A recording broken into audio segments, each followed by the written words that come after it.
Hola a todos. Hoy vamos a darle una vuelta de tuerca a la lectura. Vamos a dejar de verla como una obligación, como algo que deberíamos hacer, y empezar a pensar en ella como una especie de, como un entrenamiento para la mente. Y lo más curioso es que vamos a usar una idea que tiene más de 2000 años, para solucionar un problema que es súper actual, el de nuestra atención, que está, hecha pedazos. ¿A que sí? ¿Verdad que a veces leer parece una misión imposible? Uno se sienta con un libro, con toda la buena intención del mundo, pero la cabeza no está ahí, se va a otro sitio. Y que nadie se sienta mal por esto, ¿eh? No es algo raro para nada, es una sensación, una ansiedad que es súper común en el mundo en el que vivimos, con 1000 distracciones por todas partes. Y esto lleva a una sensación de derrota que es que aparece antes siquiera de abrir el libro. Es como si hubiera un precipicio, un abismo gigante entre las ganas de leer y el poder hacerlo de verdad. Y al final, ¿qué pasa? Pues que acabamos sintiéndonos un poco desconectados, ¿no? Como si fuéramos en piloto automático, sin estar realmente presentes en nuestra propia vida.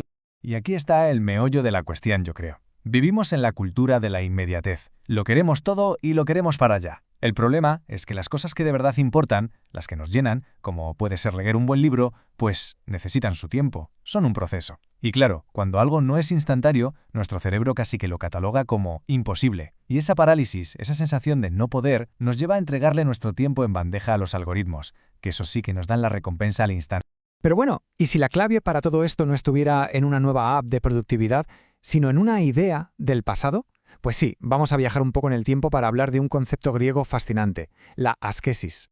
La palabra askesis en griego significa literalmente ejercicio o práctica, pero no solo ejercicio físico, ¿eh? Hablamos del cultivo de uno mismo, de forma completa, mente, cuerpo y espíritu. Y ojo, que es muy importante entender esto. No tiene nada que ver con la idea de renuncia o de castigo que luego adoptó el cristianismo. No. La idea original es mucho más bonita. Es una visión total. Se trata de moldear la propia vida, de darle forma, como si fuera una obra de arte. Y esto no es que se nos haya ocurrido a nosotros ahora, para nada. El mismísimo Platón ya hablaba de la gimnasia de la psique.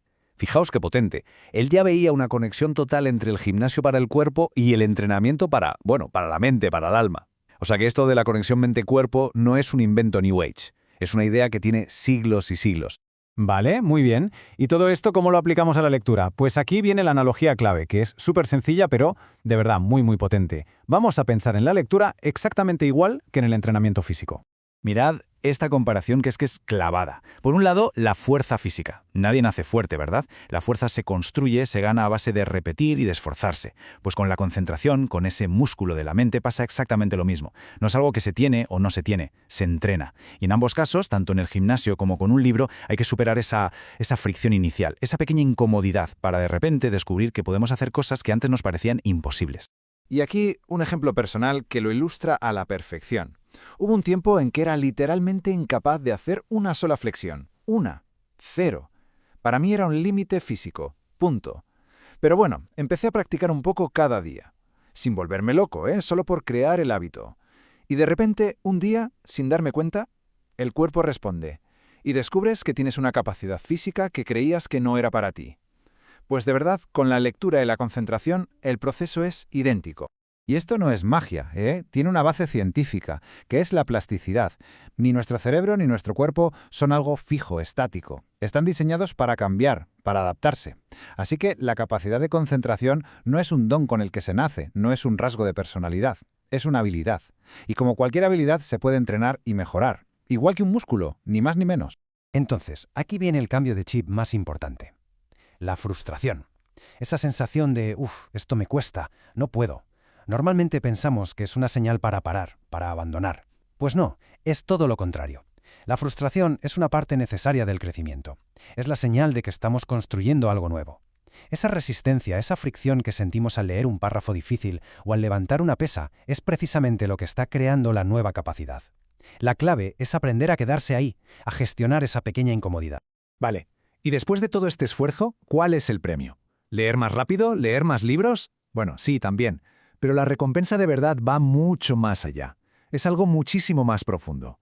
Se trata de recuperar el control, la agencia sobre nuestra vida, y de conseguir estar presentes de verdad. Pensemos en esto un segundo, porque es una distinción brutal.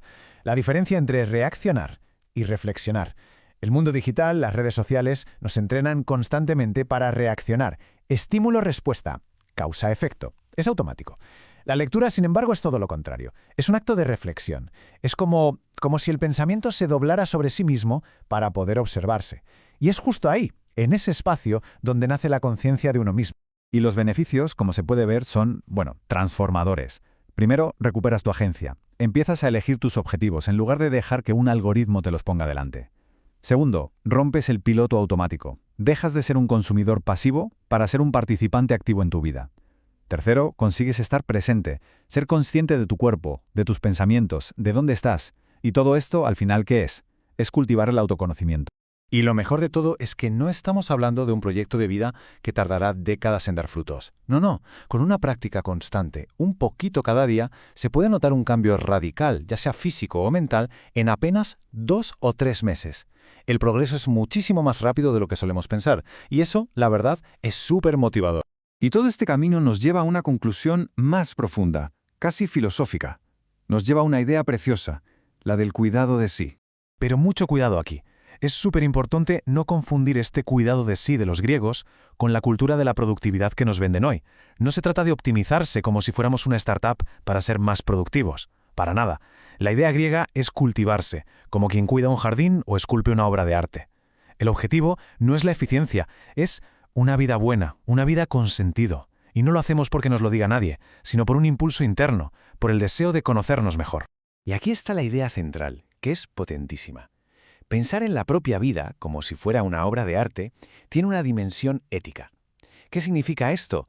Pues que nos recuerda que somos libres, que podemos crearnos a nosotros mismos, pero que esa libertad tiene que ver con cultivar nuestras capacidades para, al final, poder aportar algo bueno al mundo. Y no nos olvidemos del placer que da todo esto. Porque pensémoslo, ¿hay una sensación mejor que la de sentirse capaz? ¿Capaz de entender algo que antes se te escapaba? ¿Capaz de hacer algo con tu cuerpo que creías imposible? ¿Capaz de estar ahí al 100% escuchando a alguien que te importa? Es que es una de las satisfacciones más profundas que existen. Porque claro, todo este entrenamiento no se queda encerrado en las páginas de un libro. Una mayor capacidad de concentración se expande a todo. Se traduce en escuchar mejor a los demás, en estar más presente y consciente cuando simplemente caminamos por la calle. Se convierte, en definitiva, en la capacidad de regalarle nuestra atención plena a la gente que queremos y respetamos. Así que para ir terminando, la pregunta importante al final no es cuántos libros hay que leer. La cosa va mucho más allá. Una vez que entendemos que tenemos la capacidad de cultivarnos, de trabajarnos, la verdadera pregunta es otra. Es, ¿en qué obra de arte nos queremos convertir?